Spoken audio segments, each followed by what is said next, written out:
The morning sun in Atlanta didn't just rise, it announced itself, filtering through the ancient magnolias that guarded the estate at 814 Longview Drive. Janice Reynolds sat in her sunroom, a space of glass and white oak that she and her late husband Elias had designed in the late 90s. At 62, Janice moved with the deliberate grace of a woman who had never needed to raise her voice to be the most powerful person in a room. She sipped her Blue Mountain coffee from a delicate porcelain cup, not because she was flaunting wealth, but because she appreciated the weight of quality. For 22 years, Janice had been the chief financial officer for one of the largest infrastructure firms in the South. She was a woman of spreadsheets, audits, and cold, hard logic. She had navigated boardrooms full of men who underestimated her because of the color of her skin and the softness of her silk blouses, only to watch them crumble when she found the single decimal point that derailed their billion-dollar egos. But today, the audit wasn't about a corporation. It was about her legacy. The house was a masterpiece of black excellence, a term Janice used sparingly but felt deeply. It featured crown molding hand-carved by local artisans, marble floors imported from Carrara, and a library filled with first editions of Baldwin and Morrison. This wasn't just real estate. It was a fortress built against a world that told people like her they didn't belong in neighborhoods like this. The silence of the morning was shattered by the sharp clack of stilettos on the marble foyer. Janice didn't need to look up to know it was Dominique. Dominique, at 28, was a creature of the digital age. She entered the room like a whirlwind of perfume and high-end synthetic fabrics, her eyes glued to her iPhone 17 Pro. She was an influencer, a title Janice still struggled to say without a hint of irony. To Janice, influence was earned through decades of fiscal responsibility and community leadership. To Dominique, it was bought with ring lights and carefully curated lies. "Morning, Mother," Dominique chirped, not looking up. She stood by the buffet, framing a shot of Janice's breakfast, a simple sourdough toast and fruit, for her stories. "Good morning, Dominique. I see you've brought your audience to breakfast again," Janice said, her voice like velvet wrapped around a blade. Dominique huffed, finally lowering her phone. "It's called engagement, Mom. People want to see the lifestyle." Speaking of lifestyle, Julian and I were talking. The wedding is in 6 months, and the aesthetic of this house is it's very 90s corporate. It's giving retired accountant instead of generational wealth. Janice set her cup down. The clink against the saucer was the only sound. "I am a retired CFO, Dominique, and this house is the definition of wealth that lasts, not wealth that flashes." "Whatever. Anyway, since we're moving in after the honeymoon, I've already started looking at contractors. We're going to open up these walls. Minimalist white, glass railings, maybe a sunken fire pit where your library is. It needs to be content-ready." Janice felt a cold ripple in her chest. She hadn't agreed to them moving in. She had offered to help with a down payment on a condo in Buckhead, but Dominique had a way of speaking as if her desires were already decrees of the state. The tension escalated a few days later during a brunch Janice hosted for her social circle. Women who had led Delta Sigma Theta chapters, headed nonprofits, and survived the civil rights era. These were women of substance.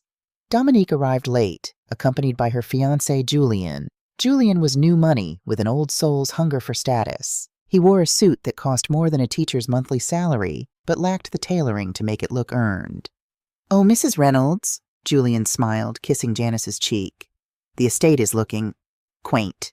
I was telling Dominique once we get the deeds sorted, we can really maximize the ROI on this land." Janice stilled. "The deed? The deed is quite sorted, Julian. It's in my safe, exactly where it's been since Elias passed." Dominique cut in, her voice sugary. "He just means for the future, Mom. You know, for the brand. By the way, I'm doing a live stream later with my bridesmaids. Could you stay in the West Wing? Your vintage decor in the main hall clashes with our sponsor's floral arrangements. I told the girls you're basically like background noise to the house anyway. You're so quiet we won't even know you're there." Background noise. The phrase hit Janice harder than any corporate layoff ever had. She looked at her daughter, the girl she had tutored in math, the woman whose Ivy League tuition she had paid in full, without a single loan. She saw a stranger who viewed her mother as a piece of furniture that had overstayed its welcome. That evening, Janice did what she always did when she felt uneasy. She opened her laptop and began an audit. Not of her stocks, but of her household. She tried to log into her Georgia Power account to check the monthly bill. Access denied. She tried her water utility. Account not found. Her heart hammered a rhythmic, logical warning. Janice picked up the landline, a vintage habit she refused to break, and called the utility company. "Yes, this is Janice Reynolds at 814 Longview. I'm having trouble with my portal." "One moment, ma'am," the operator said.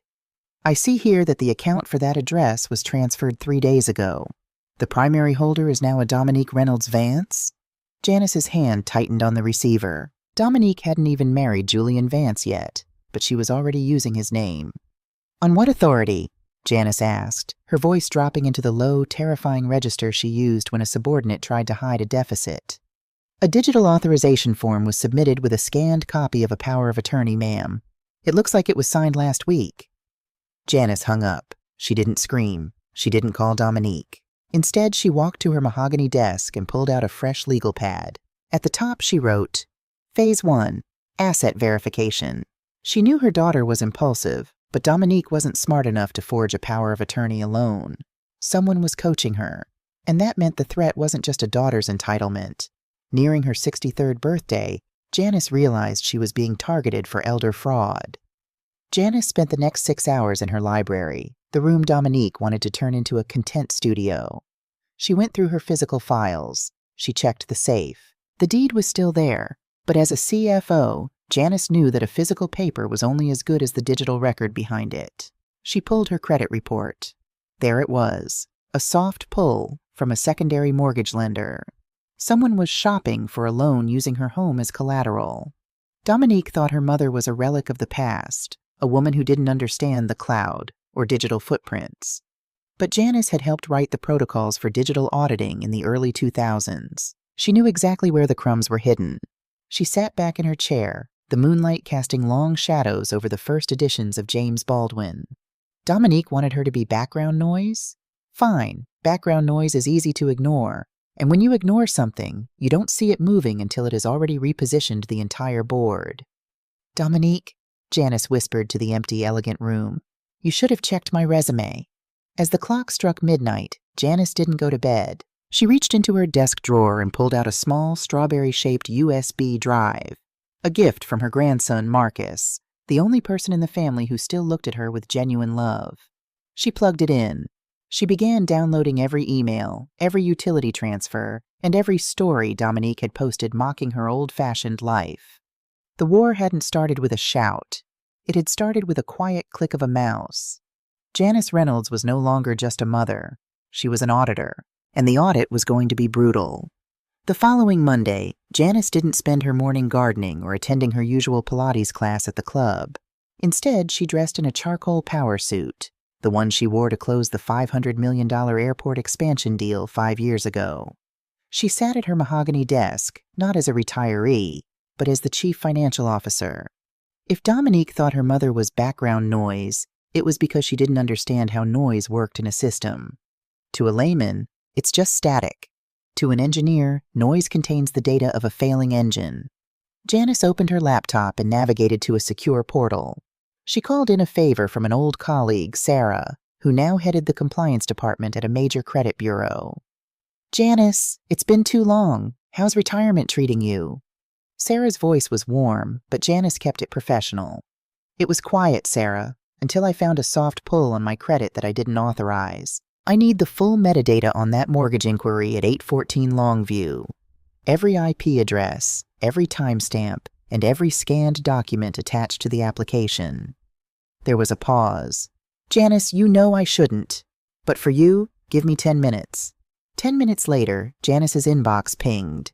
She opened the file and her blood turned to ice. It wasn't just an inquiry. It was a pre-approval for a home equity line of credit, HELOC, for $150,000. Attached was a scanned copy of Janice's driver's license, the one she thought she'd lost in the house 3 months ago, and a forged signature. The signature was good. It had the same sharp J and the elegant R she'd practiced for 40 years. But Janice was a woman of decimals. She noticed the E in Reynolds had a slight tremor, a hesitation.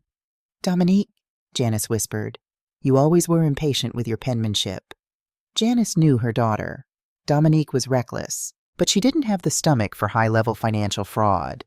She was too worried about her Instagram lighting to understand the mechanics of a HELOC. Janice pivoted her investigation to Julian Vance. She pulled up Julian's public persona. On LinkedIn, he was a venture capitalist and luxury real estate developer.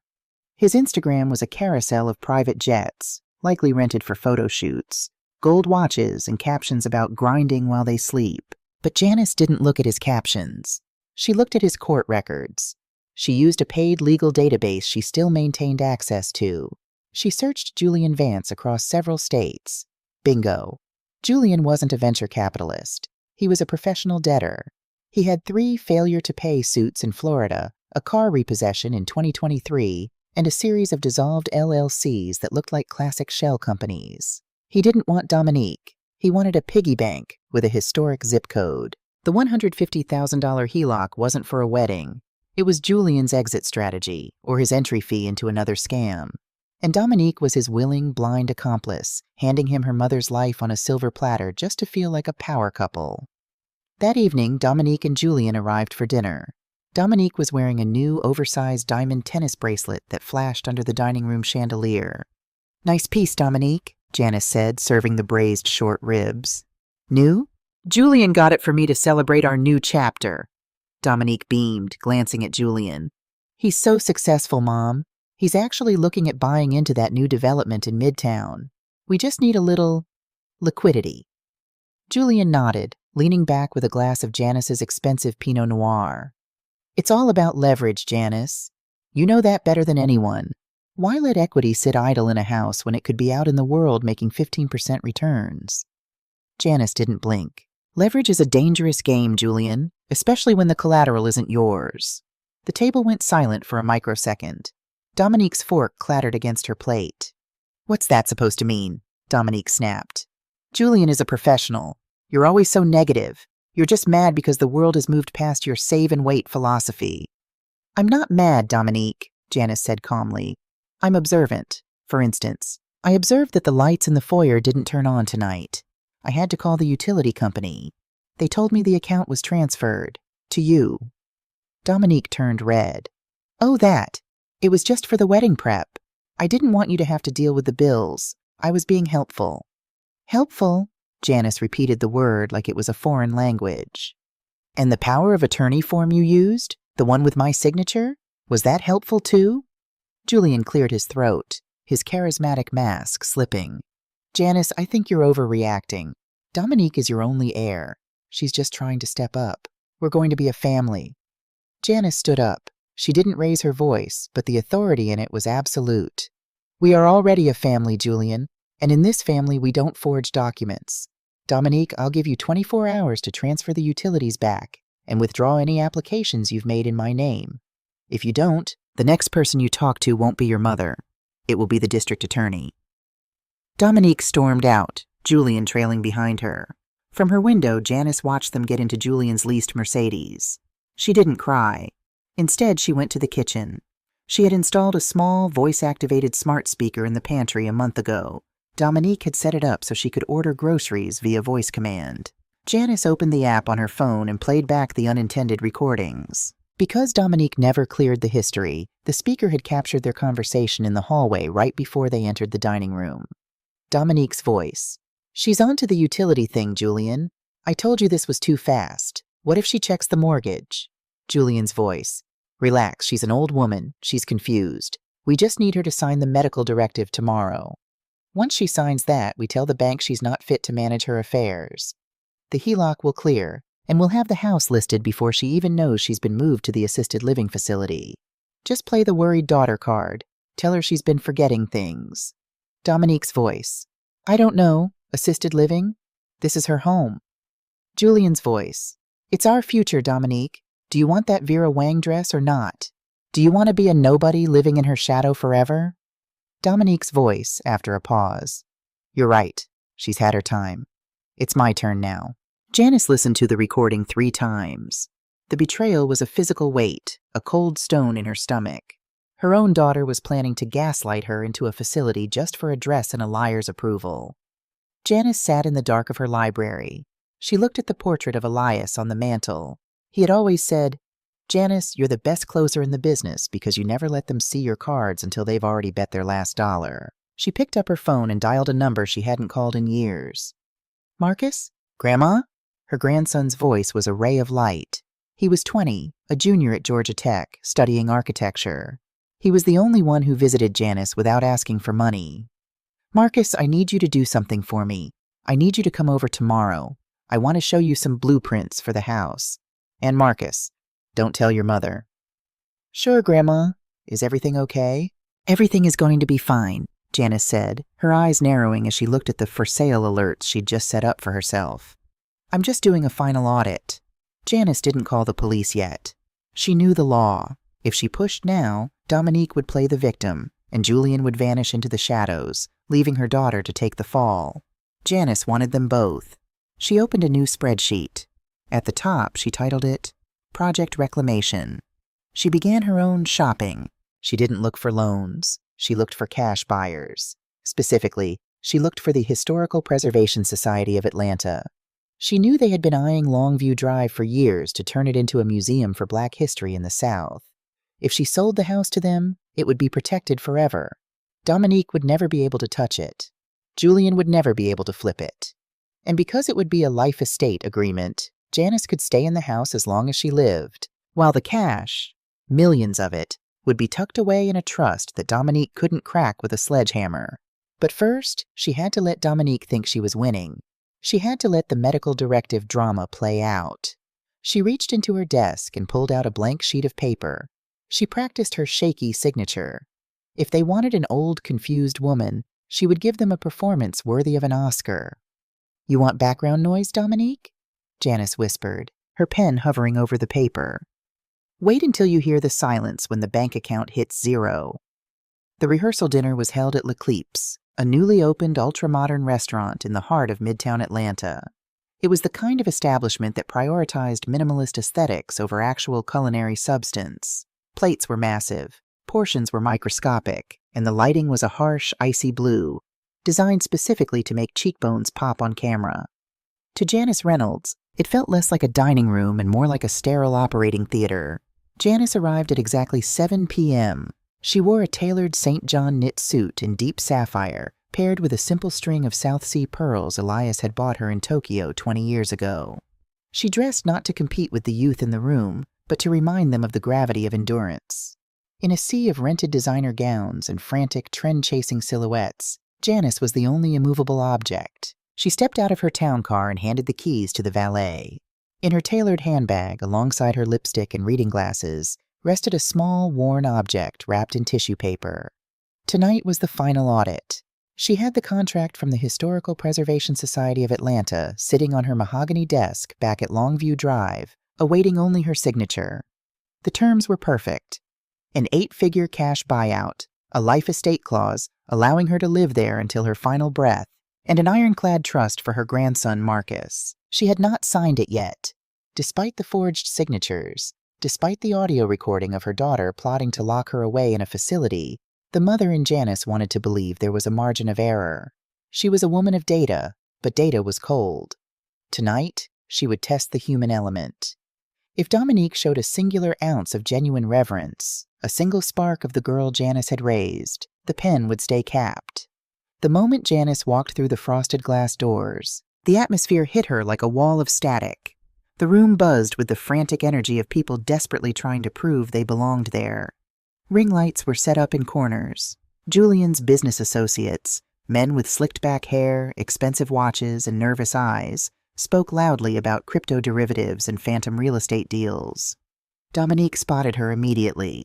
The bride-to-be was draped in a silver-sequined dress that looked heavy enough to act as armor. She broke away from a circle of influencers and intercepted Janice before she could reach the center of the room.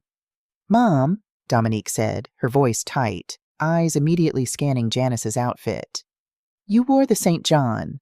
I told you the theme was avant-garde chic." "You told me the dress code was formal, Dominique," Janice replied smoothly, kissing the air near her daughter's cheek. "I am formal. You look beautiful."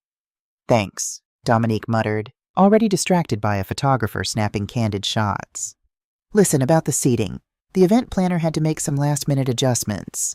The lighting at the head table is really aggressive, and I know how you get headaches from the glare. Plus, Julian's investors need to be in the background for the sponsor video. We moved you to table 12. Janice looked past her daughter's shoulder. The head table was a massive sweeping arc of white orchids and crystal, positioned in the center of the room. Table 12 was tucked away in a shadowed alcove near the kitchen's swinging doors. It was occupied by Julian's elderly estranged aunt and a few +1s who looked entirely lost. "Table 12, Janice repeated. The inflection in her voice was entirely flat. "It's just for the photos, Mom," Dominique said, a hint of defensive irritation bleeding through her sugary tone. "Don't make it a thing. You said you wanted to be supportive. Being supportive means letting me manage the optics." Janice looked at her daughter. She didn't see the little girl who used to beg for bedtime stories. She saw a hostage to an algorithm, a woman who would trade her own mother's dignity for a better camera angle. "I am nothing if not supportive of your optics, Dominique," Janice said softly. She gave a brief nod and walked toward the back of the room, her spine straight, her steps unhurried. She took her seat at table 12. The draft from the kitchen doors was cold, and the smell of industrial dish soap occasionally cut through the scent of expensive perfume. Julian's aunt, a quiet woman named Eleanor, who wore a faded floral dress, offered a sympathetic smile. "They put the old relics in the back," Eleanor whispered, her voice raspy. "Julian didn't even want to invite me, but his mother insisted before she passed. He's always been ashamed of where he comes from." "There is no shame in survival, Eleanor," Janice said, pouring the older woman a glass of sparkling water. "Only in forgetting who helped you survive." For the next 2 hours, Janice sat in the shadows and observed. She watched Julian work the room, promising the moon to men whose pockets he was clearly trying to pick. She watched Dominique laugh loudly, posing for boomerangs, constantly checking her reflection in her phone screen. There was no love in the room. There was only leverage. As the dessert plates, a deconstructed lemon tart that looked more like an accident than a pastry, were being cleared, the speeches began. Julian took the microphone.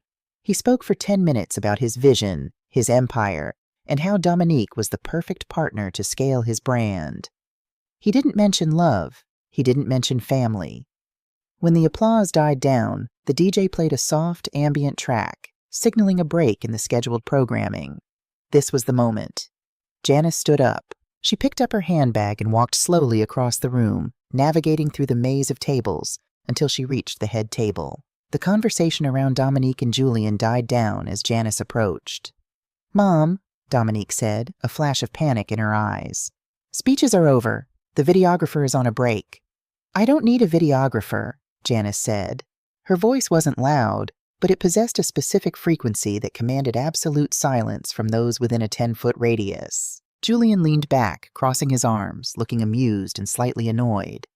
Janice opened her handbag and pulled out the object wrapped in tissue paper. She unwrapped it carefully and placed it on the table in front of Dominique. It was a wallet. It was made of thick, dark brown leather, worn soft at the edges, the stitching slightly frayed. It looked aggressively out of place sitting next to Dominique's crystal champagne flute and silver cutlery. Dominique stared at it, her nose wrinkling. "What is this?" "This," Janice said, "belonged to your grandfather. My father. He carried it every day for 40 years. He was a bricklayer, Dominique. He built half the retaining walls in the West End. When he died, your father Elias kept it in his study to remind us both of what real work looks like." Julian let out a short, patronizing chuckle. "That's a nice piece of history, Janice. Very rustic." Janice didn't look at Julian. Her eyes remained locked on her daughter. "Open it, Dominique." Reluctantly, as if the leather were diseased, Dominique picked it up. She flipped it open. There was no money inside, no credit cards. Tucked into the clear plastic window where a driver's license used to sit was a single piece of heavy cardstock. Dominique pulled it out. On it, written in Janice's flawless, elegant cursive, was a single sentence. "Trust is the most expensive asset in the world. Once spent, it cannot be bought back." Dominique read the words. For a fraction of a second, a flicker of comprehension crossed her face. The word trust. Did her mother know? Was this a reference to the HELOC? To the forged signature? But the panic was quickly swallowed by her overarching vanity and the presence of her peers watching her. She couldn't look weak or sentimental in front of Julian and his investors. Dominique let out a harsh, theatrical sigh. She dropped the note back onto the table and tossed the wallet next to it, the leather sliding against the slick surface. "Mom, really?" Dominique said, her voice dripping with condescension. "Boomer poetry? At my rehearsal dinner? I appreciate the sentiment, but Julian and I are building a modern portfolio. We need actual capital, not history lessons and dusty old leather." She turned to a passing busboy. "Excuse me, can you clear this? It's ruining the tablescape." The busboy hesitated, looking from the wallet to Janice. "It's fine," Janice said softly to the young man. "You can take it. It has no value here." Janice looked down at her daughter one last time. The margin of error was gone. The human element had been tested and found entirely bankrupt.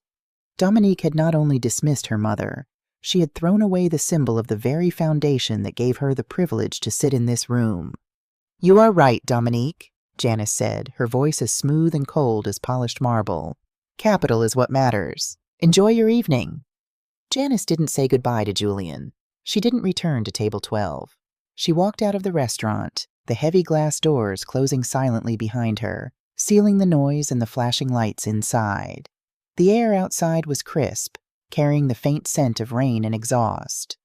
The valet brought her car around quickly, sensing the shift in her aura. She tipped him a $20 bill, slid into the plush leather seat of her town car, and locked the doors. The drive back to Longview Drive was completely silent. Janice didn't turn on the radio. She didn't cry. The sorrow she had been carrying for the past 2 years, the grief of losing Elias, the slow, agonizing realization of her daughter's true nature, evaporated, leaving behind a sharp, crystalline clarity. You cannot save someone who insists on drowning you to keep themselves afloat. When she arrived home, the house was dark and quiet, standing like a monument to a life well lived and hard earned. She walked through the foyer, her stilettos clicking against the Carrara marble, a sound of absolute ownership. She went straight to the library. She didn't turn on the overhead chandelier, opting instead for the brass reading lamp on her desk. It cast a warm, golden pool of light over the leather blotter. There it lay, the contract from the Historical Preservation Society.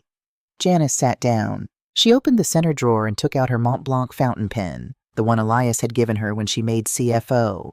She unscrewed the cap. The gold nib caught the light. She thought of the forged mortgage application. She thought of the voice recording planning her commitment to an assisted living facility. She thought of her father's wallet sitting in a restaurant trash can. With a steady hand and perfect, unshakable penmanship, Janice signed her name on the dotted line. Janice R. Reynolds. She flipped to the next page and signed the trust addendum, transferring the entirety of the liquid funds into an account accessible only by her, and eventually Marcus. She closed the folder. It was done. The house at 814 Longview Drive no longer belonged to the Reynolds family. It belonged to history. Dominique's inheritance, the collateral Julian was relying on to save his fraudulent empire, the very ground they thought they walked upon. It was all gone, liquidated, locked away. Janice leaned back in her chair and looked out the window at the dark outline of the magnolia trees. She had been the background noise in their little scheme. But as any good architect of finance knows, when the background noise stops, the silence that follows is usually the sound of the bottom falling out. She picked up her phone and drafted a text message to her lawyer, Mr. Henderson. The documents are signed. File them at 9 a.m. tomorrow. Then prepare the fraud notification for the bank. Let the dominoes fall. Janice set the phone down. Tomorrow, Dominique would walk down the aisle in a $40,000 dress paid for with stolen equity. Tomorrow, Julian would smile for the cameras, believing he had secured his golden goose. Let them have tomorrow, Janice thought, because on Monday, the bank would call. And on Monday, the Queen would claim her board.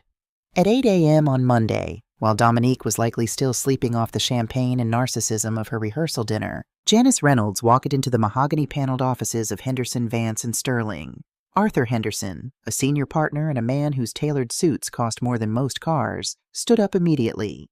He and Janice went back 30 years. They had served on the board of the Atlanta Symphony together, and he had handled Elias's estate. He knew Janice wasn't a woman who scheduled early morning meetings for casual conversation. "Janice," Arthur said, pouring 2 cups of black coffee from a silver carafe. "You look like a woman preparing for a hostile takeover." Not a takeover, Arthur. A liquidation, Janice replied, taking a seat and opening her leather portfolio.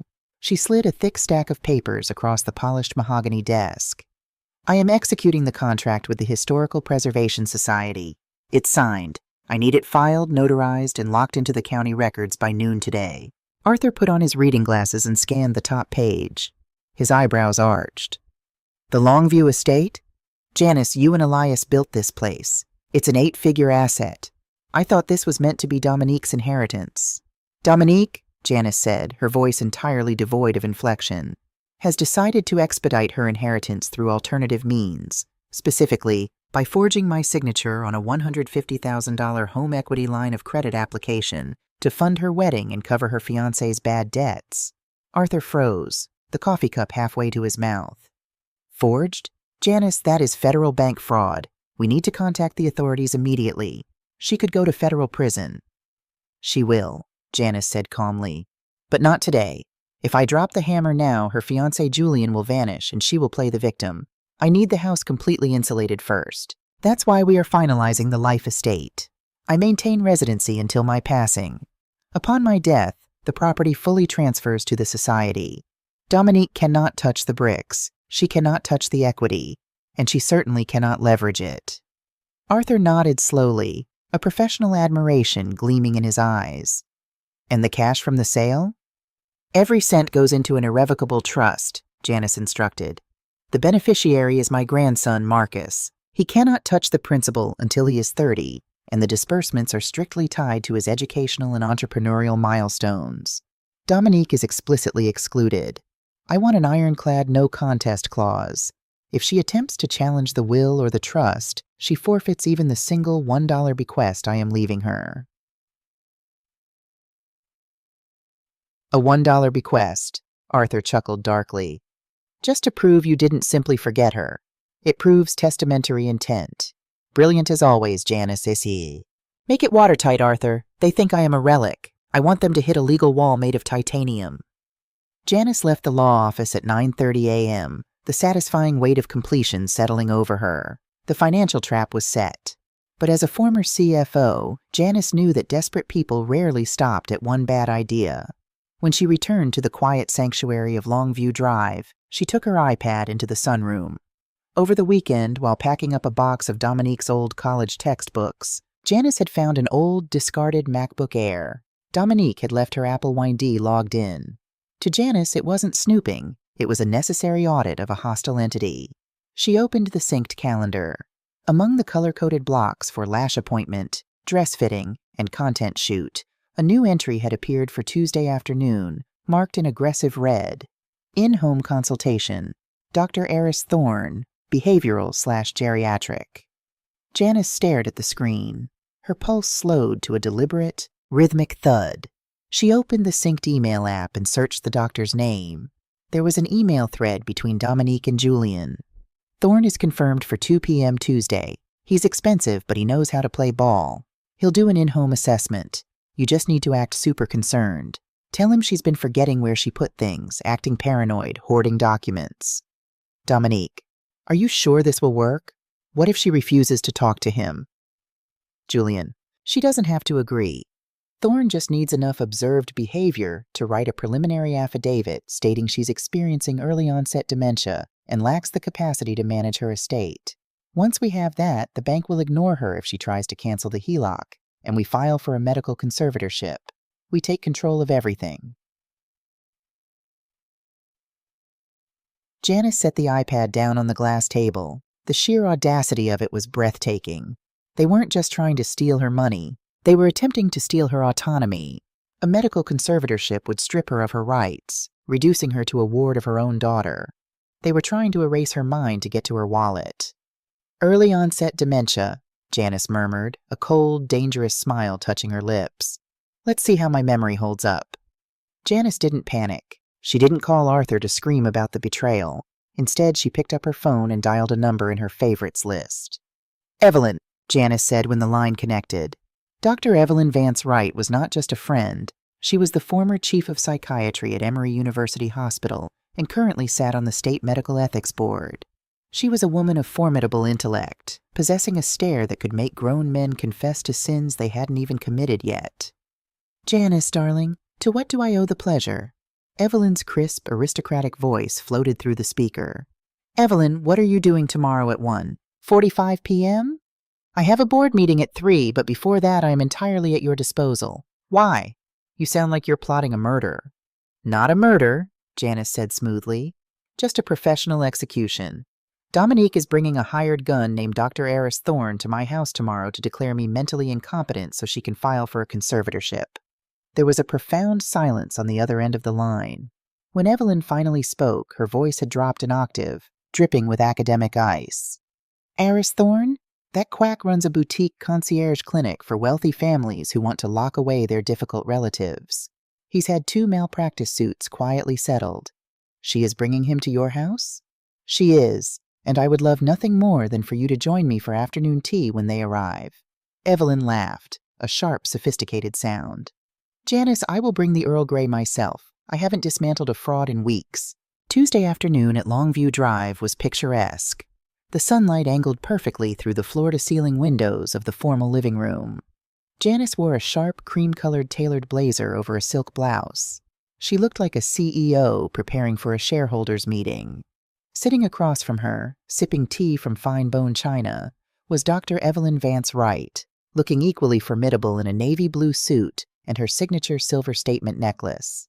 At precisely 2 p.m., the front door chimed. "Showtime," Evelyn murmured, taking a delicate sip of her tea. Janice stood up, smoothing her blazer, and walked to the foyer. She opened the door. Dominique stood there, looking flawlessly distressed. She wore a modest beige cardigan, playing the role of the exhausted, concerned daughter. Beside her stood Dr. Eris Thorne. He was a man in his late 40s with slicked-back hair, an expensive but flashy suit, and the practiced, overly gentle smile of a man who sold snake oil for a living. "Hi, Mom," Dominique said, her voice dripping with artificial sympathy. I hope it's okay we dropped by. This is Dr. Thorne. He's a specialist. I've just been so worried about you lately. You've been so confused, and I thought—" "I'm not confused at all, Dominique," Janice interrupted, her voice serene and accommodating. "In fact, your timing is impeccable. I have a guest in the living room. Please come in." Dominique blinked, thrown off script. "A guest? Mom, this is a private medical matter. Julian and I just want to make sure your brain is healthy." "Oh, my brain is in excellent company," Janice said, stepping aside and gesturing toward the living room. Dr. Thorne stepped in, clutching a leather notepad. "Mrs. Reynolds, I assure you this is just a friendly chat. Sometimes as we age, our cognitive pathways experience a little static. It's nothing to be ashamed of." "Static?" Janice repeated, leading them into the living room. "How poetic." As they entered the sun-drenched room, Dr. Thorne's practiced smile froze. Evelyn stood up slowly, her posture perfect, her gaze locking onto Thorne like a sniper finding a target. "Eris," Evelyn said. The way she said his name sounded like a diagnosis. Dr. Thorne paled. The color drained from his face so fast he looked as though he might faint. Dr. Vance Wright, I didn't realize you were acquainted with Mrs. Reynolds." Dominique looked frantically between the two doctors. "Wait, you two know each other?" "Dr. Thorne is somewhat of a legend at the ethics board, Dominique," Evelyn said, walking forward. She didn't extend her hand. "We reviewed his creative diagnostic methods regarding elderly patients with large estates last year. It's fascinating to see you making house calls, Eris. Tell me, are you still diagnosing dementia based on a 10-minute conversation and a retainer fee?"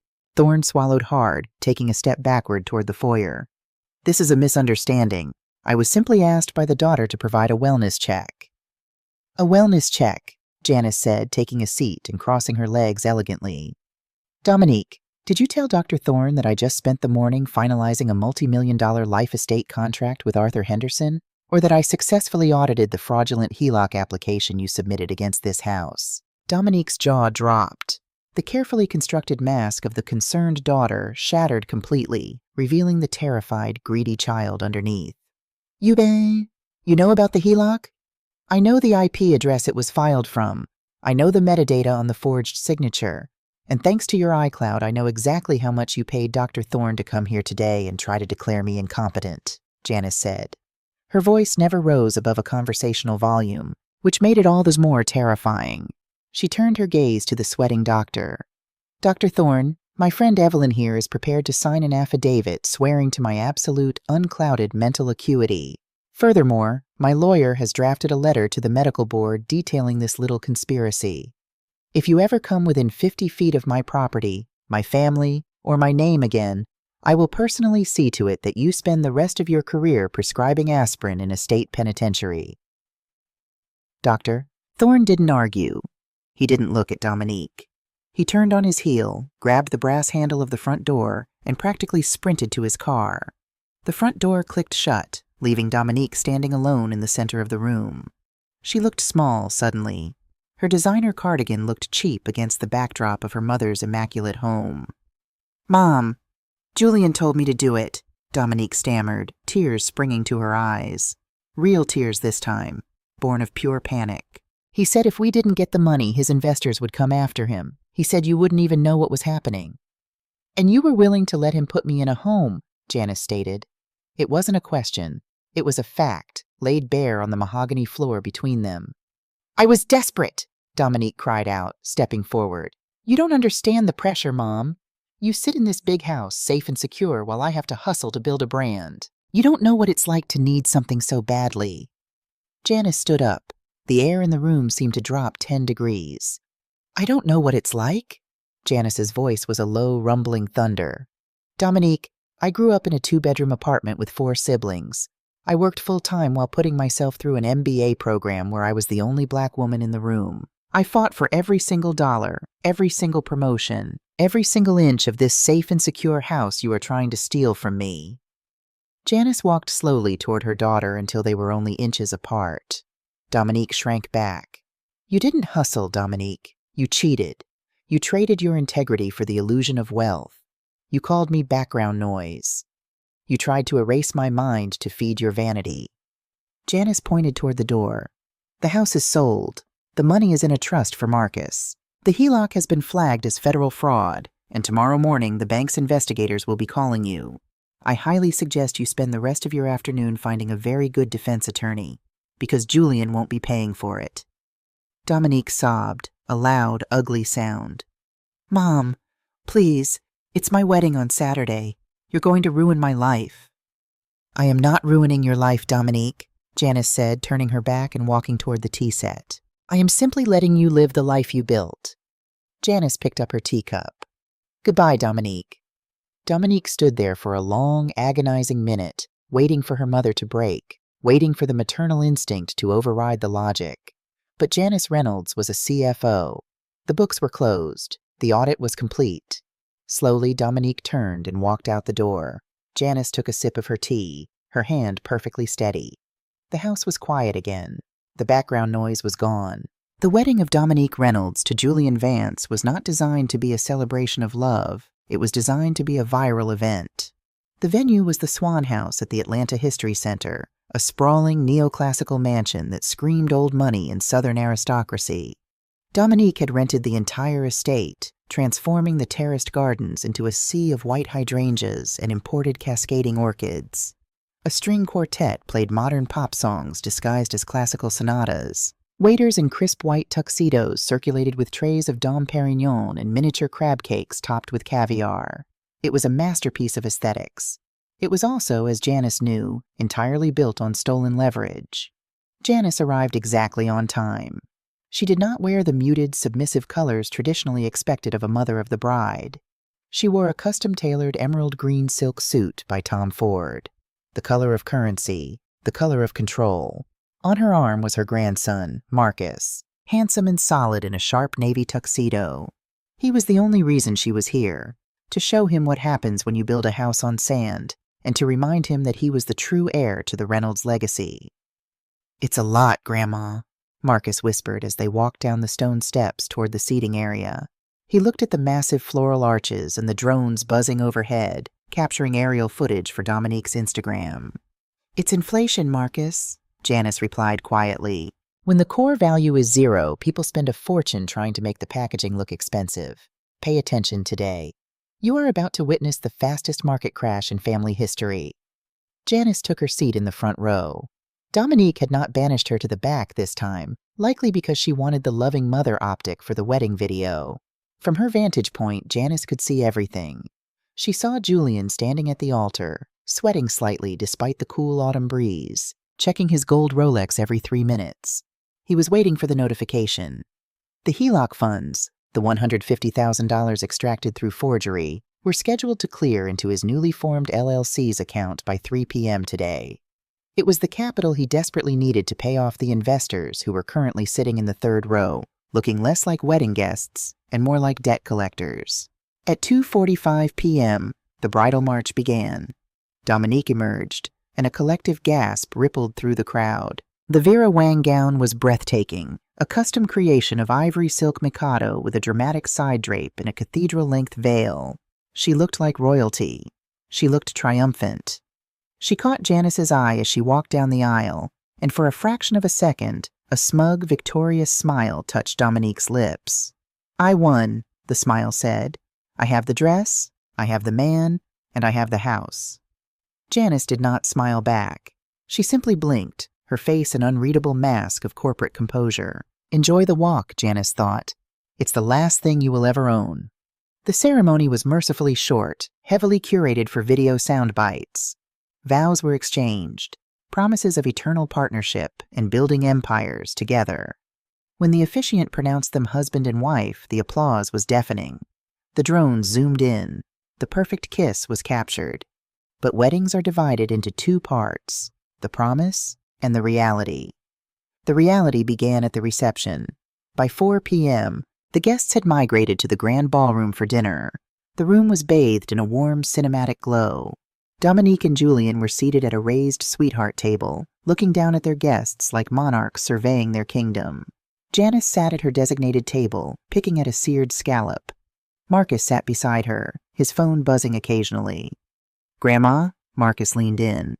"I just got an alert from Mr. Henderson's office. The trust is fully funded.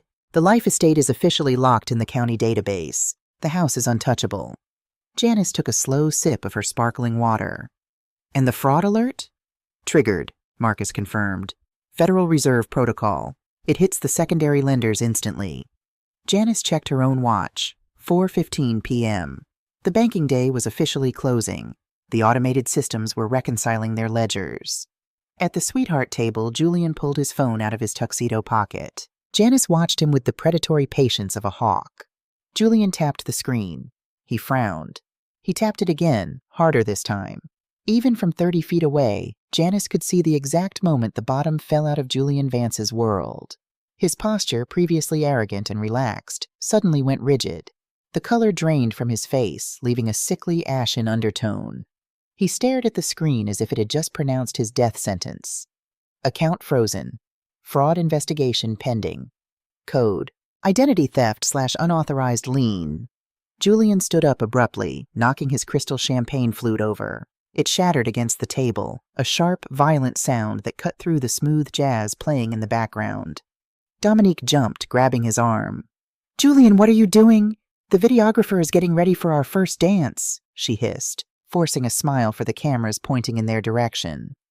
"Not now," Julian snapped, his voice loud enough to carry to the front tables. He violently pulled his arm out of her grasp. "Where is it? Where is the equity, Dominique?" Dominique's fake smile faltered. "What? Keep your voice down. Everyone is looking. The bank just locked all my accounts." Julian was no longer whispering. Panic, raw and unfiltered, was bleeding into his voice. He looked toward the third row, where his investors were now sitting up very straight, their eyes locked on him. The HELOC was flagged as fraudulent. They said the collateral property has a life estate deed filed on it. You told me you had the house. You told me she signed it over. The music slowly died down. The chatter in the ballroom turned into a dense, suffocating silence. 300 guests, influencers, and family members were suddenly frozen, watching the fairy tale burn down in real time. "Julian, please, let's go to the back," Dominique pleaded, her voice trembling. She realized with absolute horror that the microphones on the tables were still live. "Don't touch me!" Julian backed away from her, his eyes wild. He looked across the room and his gaze locked onto Janice. Janice didn't move. She didn't look away. She raised her glass of sparkling water, an almost imperceptible toast to his ruin. Julian understood instantly. The old woman hadn't just audited them. She had dismantled them. She had let them spend every dime, build the tallest house of cards possible, just to pull the foundation out on the day everyone was watching. "You set me up," Julian breathed, realizing he was not only broke, but likely facing federal charges. The investors at table 3 stood up, abandoning their napkins. They weren't waiting for dessert. Julian didn't look back at his bride. He turned and sprinted toward the service exit, pushing past a waiter carrying a tray of signature cocktails. The doors swung shut behind him. The groom was gone. Dominique stood alone at the sweetheart table. The $40,000 Vera Wang dress suddenly looked like a tragic costume. The silence in the room was absolute, broken only by the hum of the air conditioning and the faint clicking of smartphone cameras. Her friends, the influencers she had curated so carefully, were not stepping forward to help. They were recording, content. She had wanted content, and now she was giving them the most viral moment of their lives. Dominique's eyes darted around the room, wild, desperate, until they landed on the one person who remained perfectly still. Her mother. Dominique scrambled down from the dais, her massive train catching on a chair and tearing with a sickening rip of expensive silk. She didn't care. She ran across the ballroom floor, stopping just inches from Janice's table. "What did you do?" Dominique screamed, her voice cracking, tears of mascara streaming down her perfectly contoured face. "What did you do to my husband?" Janice placed her napkin carefully on the table. She stood up. The height difference wasn't much, but in that moment, Janice seemed 10 feet tall. "I didn't do anything to your husband, Dominique," Janice said. Her voice was not loud, but it possessed a terrifying clarity that echoed in the silent ballroom. "I simply secured my assets. The bank did the rest." It turns out federal institutions take a very dim view of forged signatures and identity theft. Gasps rippled through the surrounding tables. The word forged hung in the air, heavy and undeniable. "You ruined my wedding," Dominique sobbed, pointing a shaking finger at her mother. "You did this because you're jealous, because you wanted to control me. You sold my house." "I sold my house," Janice corrected, her tone icy. "The house I built with your father.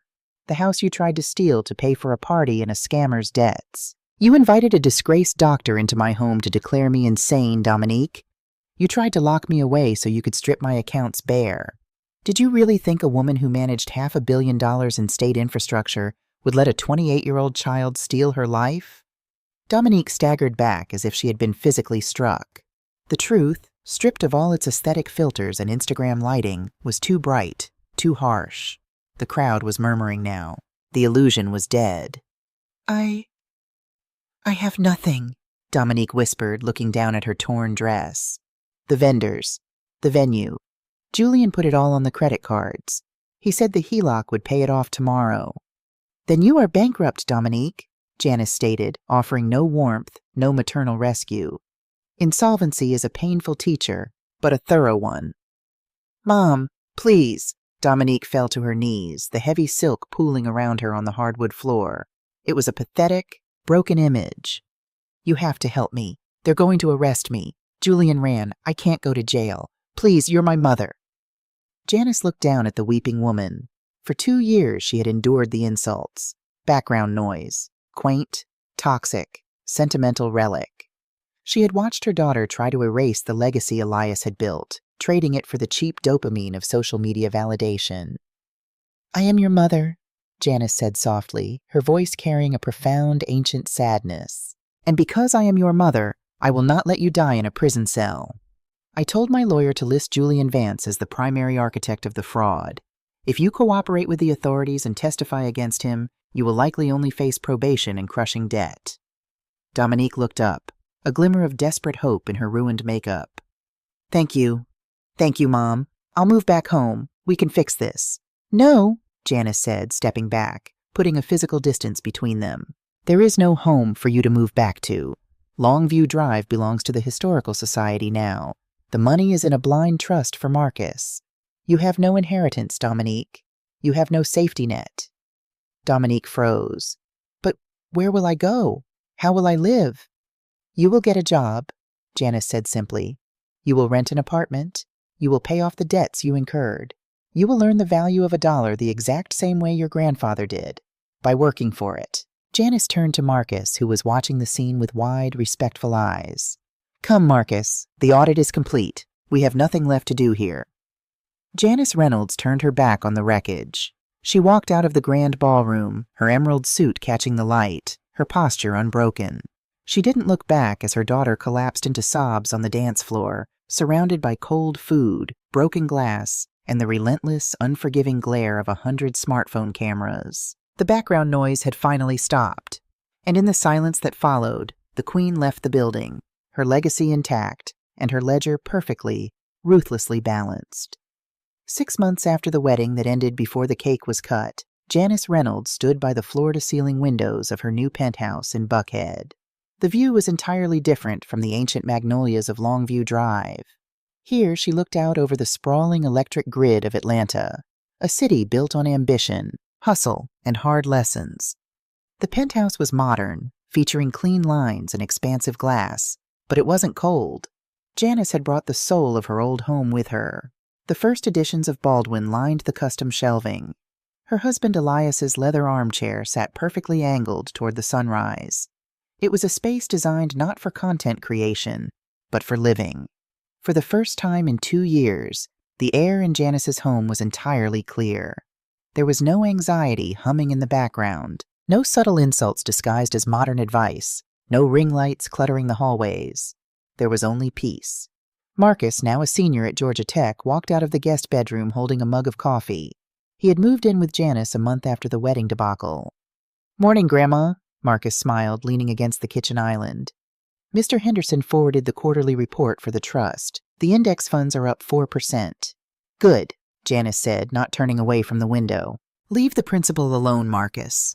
Reinvest the dividends. Wealth is a marathon, not a sprint."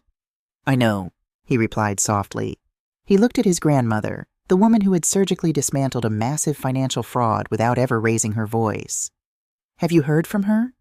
Janice took a slow sip of her Earl Grey tea. "No, and I don't expect to."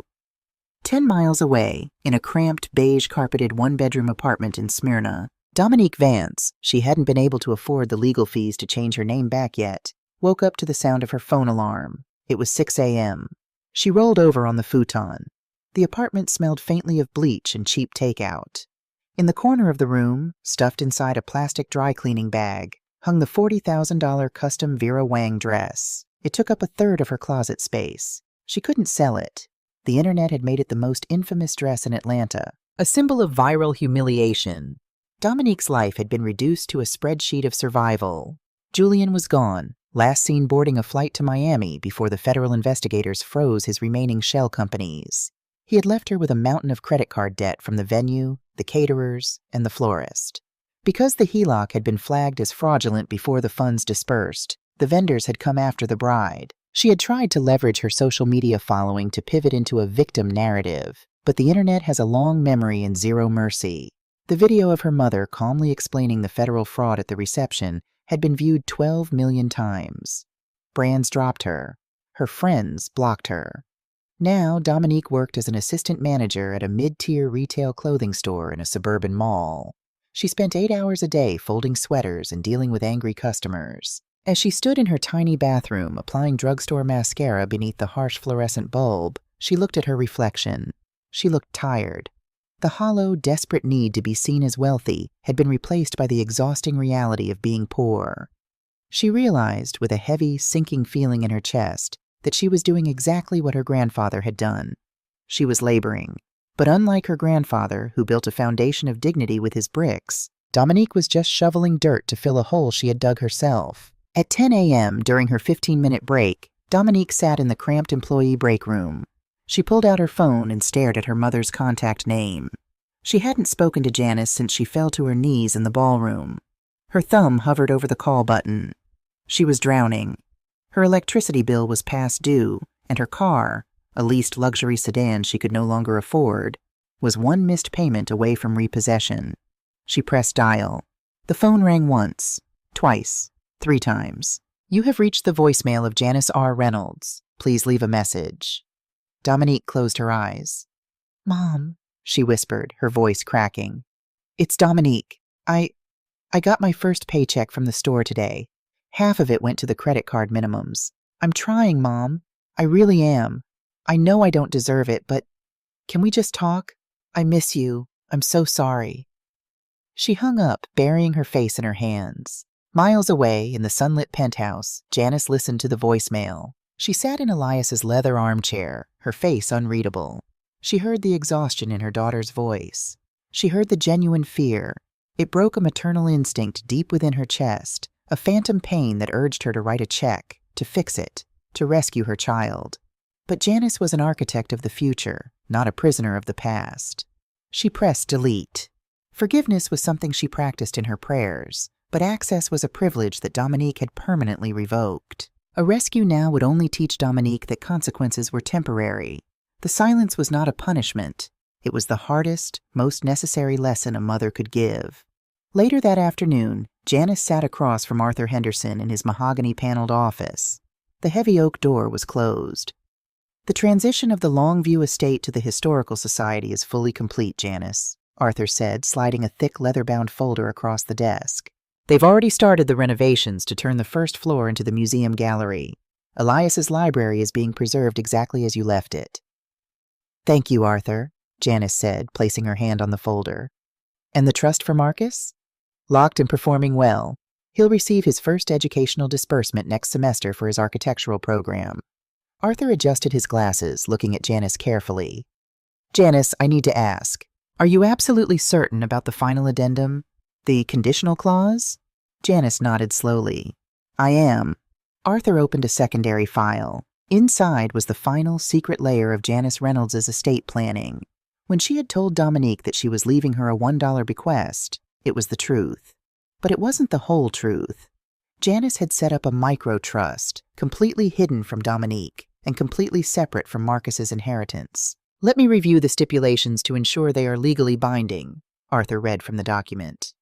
Dominique Vance is entitled to a sum of $250,000, but only upon the verified completion of 3 consecutive milestones. First, 500 hours of documented community service.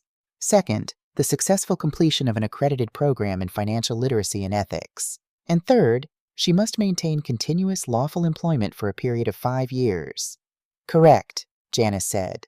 And if she attempts to discover this trust or contests the primary will, this fund immediately dissolves and goes to charity?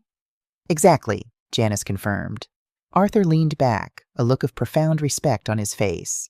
You didn't cut her off entirely. You built her a ladder. I am not a cruel woman, Arthur, Janice said quietly, looking out the window at the Atlanta skyline.